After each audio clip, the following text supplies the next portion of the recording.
The Supreme Court has acted fast, and the rules governing law enforcement in the United States have just shifted in ways most people are only beginning to understand. This was not a slow, headline-dominating case that played out over months. It arrived suddenly through the court's emergency process, and its consequences are already rippling across federal agencies, state governments, and courtrooms nationwide. What looks like a procedural ruling is, in reality, a powerful reset of how authority is exercised in America. At the heart of this decision is enforcement. Laws do not shape society simply because they exist on paper. They matter because of how, when, and where they are enforced. For years, enforcement has often been interrupted or reshaped by lower courts issuing broad nationwide orders. A single federal judge, responding to a lawsuit brought by a limited number of plaintiffs, could block a federal policy everywhere in the country. Over time, this practice became a central feature of legal and political strategy. Supporters of nationwide injunctions argued they were necessary. If a law or policy was unconstitutional, they believed it should be stopped everywhere immediately. Critics, however, warned that this power gave individual judges extraordinary influence over national policy. The Constitution, they argued, never intended unelected judges to function as nationwide policymakers. This tension has been building quietly for years. The Supreme Court's rapid decision directly confronts that tension. The majority made clear that courts exist to resolve specific disputes between specific parties. They are not designed to supervise national policy or manage enforcement across the entire country. When judges issue orders that extend far beyond the case in front of them, the court argued, they move from judging into governing. That shift, according to the majority, undermines the constitutional balance of power. This distinction matters because federal judges are insulated from political accountability. They are not elected, and they do not face voters. Their independence protects fairness, but it also requires restraint. The court's ruling reinforces the idea that broad enforcement decisions should be handled by elected branches, not by a single courtroom acting on behalf of the entire nation. The dissenting justices saw serious danger in this approach. They warned that limiting judicial reach could allow unlawful or harmful government actions to remain in effect while cases slowly work their way through the legal system.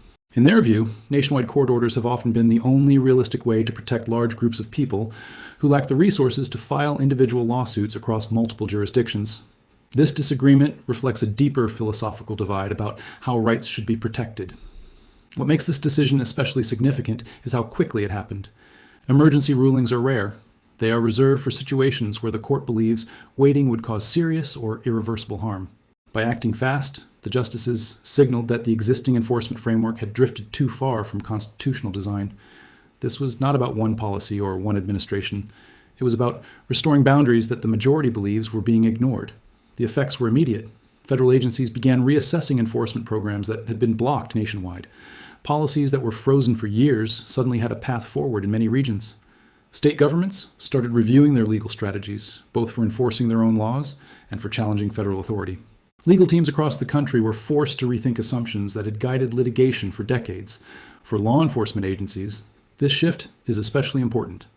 Enforcement actions are now less likely to be shut down nationwide by a single ruling. That may encourage more assertive enforcement in some regions. At the same time, it raises the likelihood of uneven application, where a law is enforced aggressively in one place but limited or blocked elsewhere. This creates a more fragmented enforcement landscape. Businesses are already preparing for increased complexity. Uniform nationwide pauses once provided predictability. Now, companies operating across multiple states may face different enforcement realities depending on location. A regulation enforced in one state could still be under legal challenge in another. This increases compliance costs, legal risk, and administrative burden, particularly for national employers. For ordinary Americans, the impact may feel abstract at first, but it is deeply personal. Laws affecting employment, healthcare, education, immigration, environmental protection, and voting rights may now be enforced differently depending on where a person lives. Two people subject to the same federal law could experience completely different outcomes based solely on geography. Supporters of the ruling argue that this is not a flaw, but a return to federalism. They believe states should have room to operate independently, and that courts should not impose nationwide uniformity through judicial shortcuts. According to this view, if national consistency is truly necessary, Congress should clearly legislate it instead of relying on courts to fill in the gaps. The majority opinion reflects this philosophy. It emphasizes that uneven enforcement is a consequence of limiting power to its proper channels, not a failure of the system. If laws are unclear or harmful, the solution is better legislation or political accountability, not expanding judicial authority beyond constitutional limits. This decision also changes incentives throughout government. Federal agencies may now act with greater confidence, knowing that one adverse ruling is less likely to shut down an entire program nationwide. States may be more willing to test enforcement boundaries. Advocacy groups may need to pursue multiple lawsuits instead of relying on a single case to achieve national impact. Power has not disappeared. It has shifted. Lower courts now face a period of adjustment. Judges must craft narrower remedies and be more cautious about issuing broad orders. Some courts will adapt carefully, others may push the limits, inviting swift Supreme Court review. Conflicting rulings are likely, increasing pressure on appellate courts and setting the stage for future legal battles. Politically, the ruling reshapes accountability. When courts step back, elections matter more. Policy outcomes become more directly tied to who controls Congress and the presidency. The majority views this as a return to democratic responsibility, where voters, not judges, ultimately decide the direction of national policy. Critics remain uneasy. They point to moments in American history when courts played a decisive role in protecting rights that legislatures refused to defend. They worry that narrowing judicial power could leave vulnerable communities exposed. Whether those fears are justified depends on how responsibly elected officials use the authority now returned to them. What is undeniable is that the Supreme Court has acted fast, and the rules governing law enforcement have just shifted. This is not a minor procedural tweak. It is the beginning of a new phase in how power, enforcement, and accountability operate across the United States.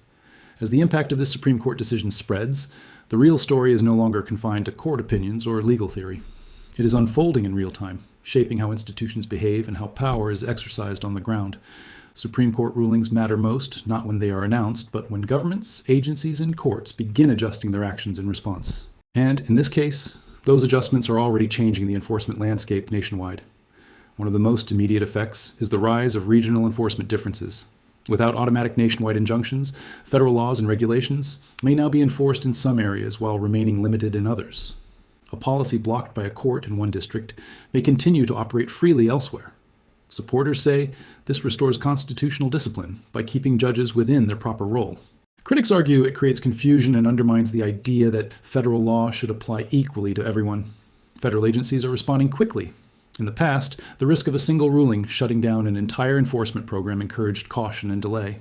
Now, agencies may feel empowered to move forward more decisively, knowing that legal challenges are less likely to halt nationwide operations overnight.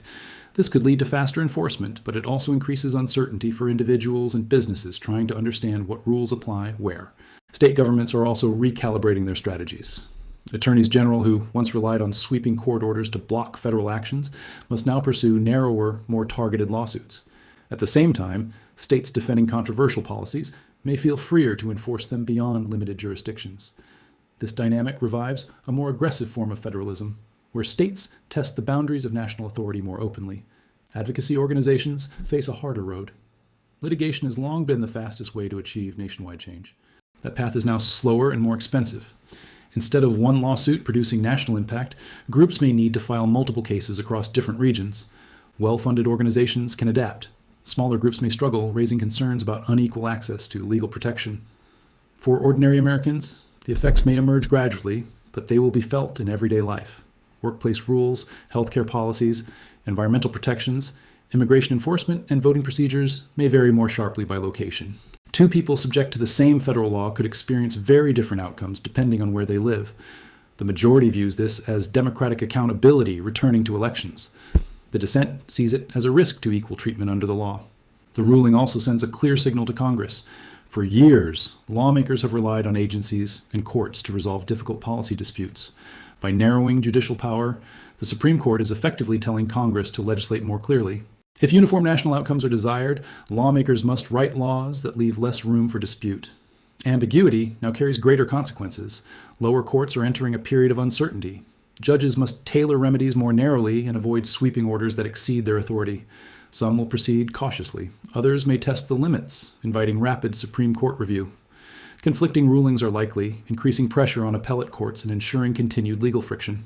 Politically, accountability becomes harder to avoid. When courts step back, voters must look more directly to elected officials for results. Policy successes and failures are less easily blamed on judges. This shift aligns with the majority's belief that democratic processes, not judicial shortcuts, are the primary safeguard of rights. History, however, complicates the picture. Courts have often stepped in when legislatures failed, especially during major civil rights battles. Critics fear that limiting judicial reach could slow progress or allow harmful policies to persist. Whether that happens depends on how responsibly elected leaders act and how engaged the public remains. Ultimately, the Supreme Court decision does not eliminate conflict, it redistributes it. Power moves away from individual judges and back into a system shaped by legislation, enforcement, elections, and public pressure. That system is slower and messier, but closer to the Constitution's original design. As this new phase unfolds, one thing is clear. The Supreme Court has acted fast, and the rules governing law enforcement have changed. The full consequences will not appear overnight, but they will shape authority, accountability, and daily life across the nation for years to come. This ruling is not the final word. It is the beginning of a more contested and consequential era in American law enforcement.